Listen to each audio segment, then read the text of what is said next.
Tune in this month on the Cutter Historical YouTube channel, as September will be a September to remember, as many sports will be broadcast. Baseball, we have the OTP Legends League Season 4 alongside PC Replay Baseball at times. It's the pennant stretch. Above the Rim College Hoops, the 64 best teams through the 16 tournaments that I pre-done will be set up, and a tournament winner must be held. Second and 10 PC football, as college football on Saturday and NFL on Sunday. 128 team single elimination battles will commence. Stone Cold Hockey, we will talk about the 1981-82 season set and a playthrough there. Cutter top 10 sports videos on major sports, baseball, basketball, football, hockey, and a few others. ASG Golf goes Canadian as all four tours head to Glen Abbey in Oakville for weekend battles. NHL 94 Emulator mods, as ROMs will be set up of different national teams and different NHL formats. Of course, chat about boxing. We'll have a grand tournament of winners from Legends of Boxing and much, much more. It's the Cutter Historical YouTube channel for September. Don't miss it. And now back to your feature presentation. Hey there, how there, ho there, it's Jeff Cutter Diamond. Welcome you to yet another Cutter Top 10 sports video, and just wearing a normal t-shirt. But anyway, just introducing you to my newest find. It's the Jacques Villeneuve book, My First Season in Formula One, which is pretty impressive. It talks about like the races, and it actually, like, this is just for example. I just randomly switched this page. It gives like the track courses and the stats and the race results about and how Jacques won that race in '96. So basically, I'm going to be flashing this every time I'm talking about F1 and all that. So today we'll be talking about the top 10 F1 drivers of all time. So I haven't done anything with F1, so that's how I'll do it. All right. When I had this list, I actually found a couple of honorable mentions. Honorable mention number 1 is actually Max Verstappen. He is the 4-time defending F1 champion as of this taping. It looks like he's not going to win the 2025 title, but anyway, Max Verstappen is pretty good. Like he'll get into the top 10 soon enough, though. And also Mika Hakkinen, who was a 2-time champ and was a rival of number 1 on this list. Anyway, number 10 is Sterling Moss. To me, it was either him or Verstappen at number 10. I probably would have given Verstappen number 10 because of his 4-time championship status. I mean, all that. But one of his 4 wins, his first one in 2021, is tainted because of the whole safety car debacle and how F1 wanted to make it a Hollywood ending instead of a natural ending, which would have given Lewis Hamilton the title and not this Dutch upstart. But anyway, Sterling Moss was a great driver. He was an ambassador for F1, but never won the world title. So that was just bad. Number 9 on the list is Sebastian Vettel. 4 world championships, 53 race wins. He was dominant for Red Bull from 2010 to 2013. He was the Red Bull guy before one Verstappen could step in his shoes. He was a 4-time champion. Well, he won 4 straight, known for his precision, intelligence, and building success. Vettel's qualifying performances and racecraft are exploratory. He contributed to Ferrari's resurgence, and sportsmanship and advocacy for environmental causes earned him widespread respect.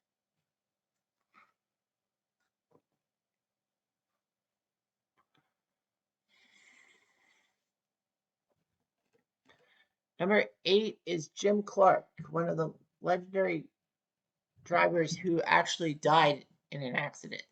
He had won 2 world championships and 25 races until his untimely death. He was naturally gifted and he had a massive impact. He was supreme in the Lotus and excelling on all manner of circuits. He had his smoothness, he had technical understanding and fearlessness.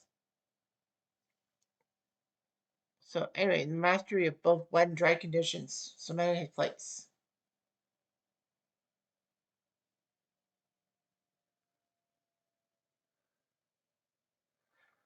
But yeah, Jim Clark, what might have been in 1967. Was it 1967 or was it the championship year? But anyway, I think it was 67 when he died in a non-Formula One race. It was a Formula Two race, and that was just amazing. Unfortunately, he died in a non-sanctioned race.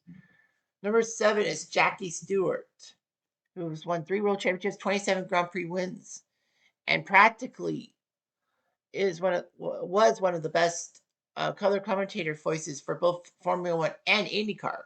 A lot of people know he's done some F1 stuff. He even owned a team in Formula One, and actually, that was when was it Coulthard or was it what was the guy in '97 Europe who somehow won and nobody thought he would win? But anyway, nevertheless, Jackie Stewart's 3 titles and 27 race wins was huge. He combined speed with advocacy for driver safety, fundamentally changing the sport. Yeah, about Jackie Stewart's color commentating. You could hear his commentary with Jim McKay when White Widow Sports did the 1978 Italian Grand Prix because it was going to be a victory lap, sort of, for Mario Andretti winning the title. Oh, yeah, Jackie Stewart was there, and he did some Indy 500 stuff too. Anyway, he could do what he could. He had a massive campaign for better safety measures and being an ambassador for F1. So he's a respected voice and symbol of integrity, and he's still alive to this day. Number 6 is Niki Lauda. 3 world championships, 25 Grand Prix wins. But his reasoning why he's in the top 10 was due to the fact that he had survived one of the worst accidents ever. I think his accident has to be ranked as the worst accident to happen in F1 that did not result in a fatality. Because we've seen lots of fatalities and all that. Gilles Villeneuve, of course, 1982 comes to mind. But of course, it comes to mind with me first because, I'm from Canada. Anyway, Niki Lauda, 3 world championships, 25 Grand Prix wins. And he came back from near-fatal burns in Germany at the Nürburgring in 1976. It was human resilience. It was amazing. His ear looked like it melted, but he was still racing. And he did miss some races in 76, but still raced at the end and almost won the world championship. But he didn't want to risk safety with his car when it was raining in Japan. And that's why James Hunt won the title. He had a massive rivalry with James Hunt in the 76 season. Despite what Driven, I think that was the name of the movie, was with Lauda and Hunt. No matter what you think about that, that actually didn't happen. Hunt and Lauda were actually close friends too. He was central to the success of Ferrari and then McLaren and all that. Number 5 is who they called the professor of F1. His name, Alain Prost. 4 world titles, 51 Grand Prix wins. He was the thinking man's racer, known for strategic brilliance and calculated driving style. Of course, why wouldn't he? He had massive battles with Senna that produced some of the sport's most dramatic moments. And his consistency and avoidance of unnecessary risks got him 4 titles. He could manage races and extract points rather than just wins, made him a perennial title contender in the 80s and 90s. And I remember in 1993, wow, and Bill always reminds me that Alain Prost in 93 won the title and then retired on top of the world. Not many people can say they did it. Number 4 is Juan Manuel Fangio. 5 world titles, 24 Grand Prix wins. Yes, you're thinking 24 titles and he's won 5 world championships? How? Well, by points and the fact that F1 in the 1950s is a whole lot different than it was 7 decades later. He won 5 titles with 4 different teams. 5 titles. A feat that may never be matched.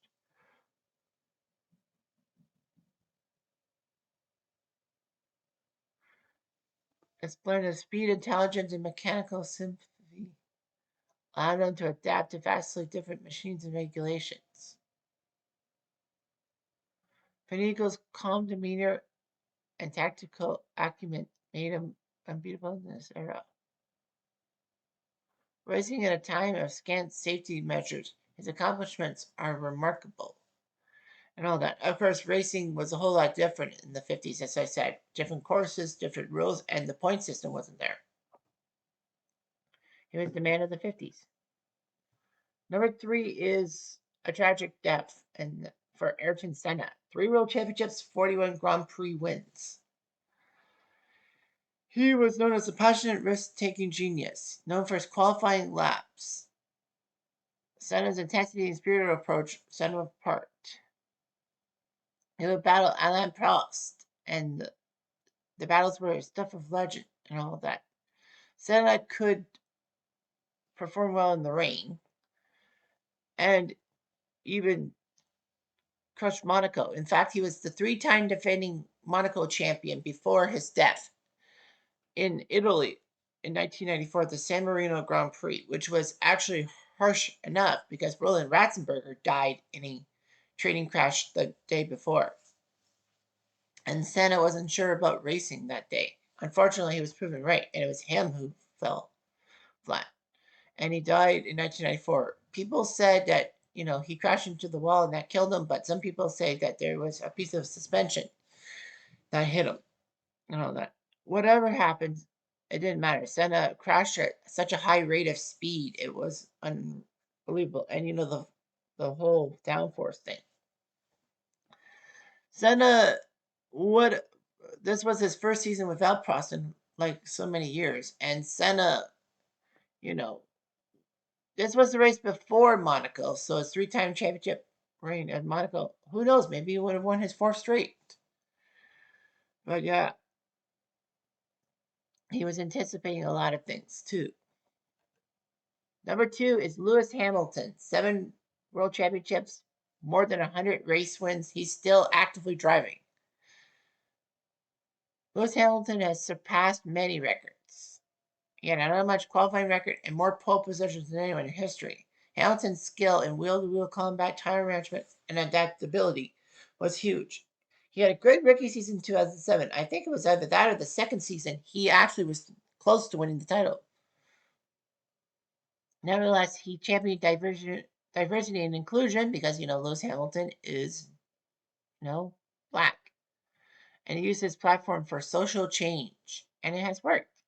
He's had some rivalries with Sebastian Vettel and Max Verstappen. Fans have been enthralled. I've been enthralled as a Mercedes-Benz guy. I kind of got drawn into that team. And of course, Lewis Hamilton before he went to Ferrari, pissing me off because Ferrari is basically the bad guys of F1. But yeah, he's giving Britain some great racers and all that.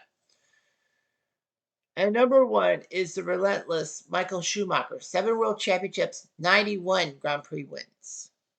He redefined what it meant to be a champion and had many benchmarks. He had a relentless pursuit of excellence, especially with Ferrari, and won 5 titles from 2004 to 2000 to 2004. Basically, he was unstoppable. He had technical feedback, fitness regimen, and ability to galvanize the team were revolutionary, I figure. He was celebrated for his wet weather prowess, good qualifying laps, and consistency.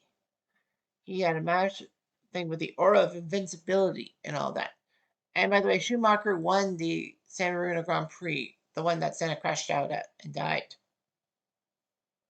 Schumi knew he couldn't be like his predecessor. But yeah, Schumi was big. And of course, with Ferrari, he was trying to get Ferrari back their voice, if you will. And they battled, and he would battle Jacques Villeneuve on the final day of the 1997 Grand Prix, which saw Villeneuve win the title, as Schumacher tried to wreck Jacques Villeneuve, failed, and wrecked himself out. And it's like, well, that's biatch. But the fact of the matter is that Schumi was a pretty good racer and all that, and brought Ferrari back to everyone's hated side, saying those hated guys like the New York Yankees with me. But anyway, that's the F1 story, more in glory. Anyhow, I'm Jeff Diamond. I do.